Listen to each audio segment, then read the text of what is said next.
I'm gonna do another quick news segment because I'm sick of people giving up at the first sign of something bad may be happening or you being at a disadvantage. Because I've been playing too many games of this Dota 2 in a low league where one small thing happens negatively early on and people throw in the towel and they say there's no chance to win. This is a game that I was in just now. Can we go into this game? What is this? This was a 3 versus 4 game. And when we were at the pick screen, one of the players on our team said, "We aren't gonna win because their picks are better than ours. Motherfucker, this is low tier video games. We are all trash. We're all bad. Anyone can throw at any time and will throw." Which means that you might as well try. Even if you got killed and it was first blood for the enemy team, even still you might as well try. I'm gonna show you some of my previous games because I had some nice games yesterday. Look at these previous matches.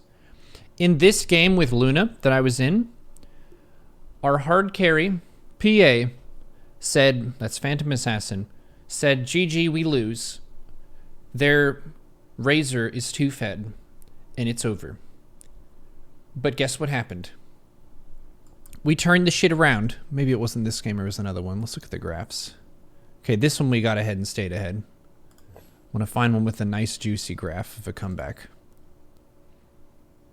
Graphs. Show me the good graphs. No, we got ahead and stayed ahead there. Let's look at this one. The next one. Go to the next one. No, this one.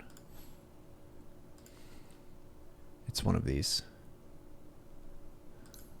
Streamer, you should at least sort your graphs ahead of time. Sort them ahead of time. I should. This was the game. Graphs. No, that was not the game. But this is actually a fair example too. So this is the team that won.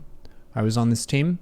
But for this period here, around the 22 to 30 minute mark, we were behind. We were clearly behind, and the opponent team was favored to win with maybe a 50 to 60% chance of winning at this moment in the game. But people make mistakes all the time. If the enemy team makes some mistakes, then you catch up. And it's also difficult to manage a lead, and it's easy to throw. This is finally, now that we narrowed it down, this is the game. At last. No, it's not that game. People are like, Neuro, you're just bullshitting. It didn't actually happen. It did happen. And it was this game. Was it the anti-mage? We brought it together. Yes, this was the one! Just imagine that I didn't go over any of those other ones and misclick them. And this was what I showed you. Because this is what I'm showing you. Look at this. Look at how far behind we were multiple times.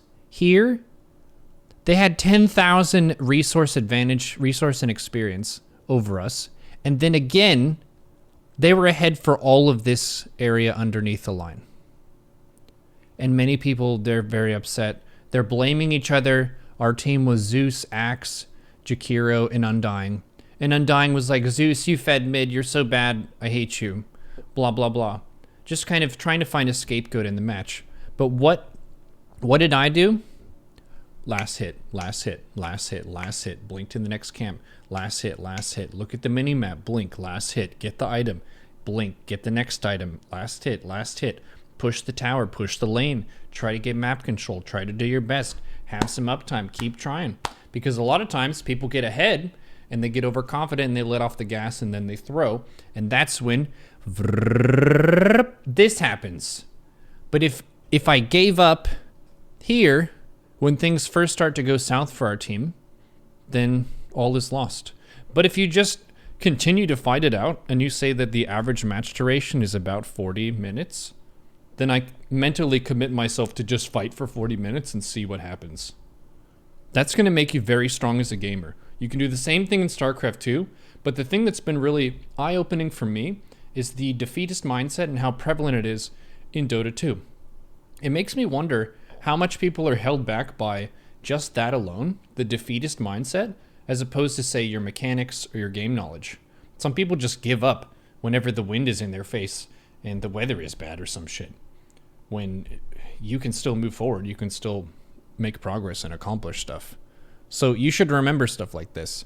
I was in one of these games where I called out our PA who was saying that we were going to lose. And then as we're winning and we're pushing the throne and we're beating the other team, I said, PA, I want you to remember this game because you said that we were going to lose multiple times.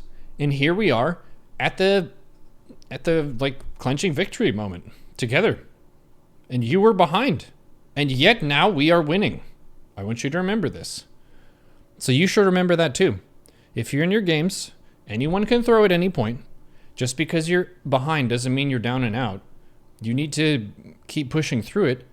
And as an added bonus, if you get super behind and you make a major comeback and then you end up winning, that feels even more epic and awesome. It feels more epic and awesome in a game like this where you really like got it together and changed what you were doing and you hit your power spikes and it came together and then you ended up winning.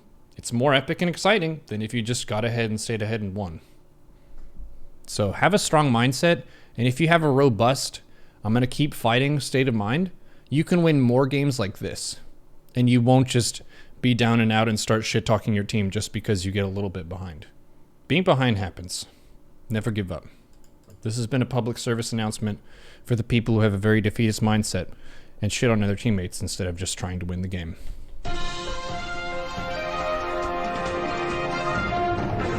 Come on, dude.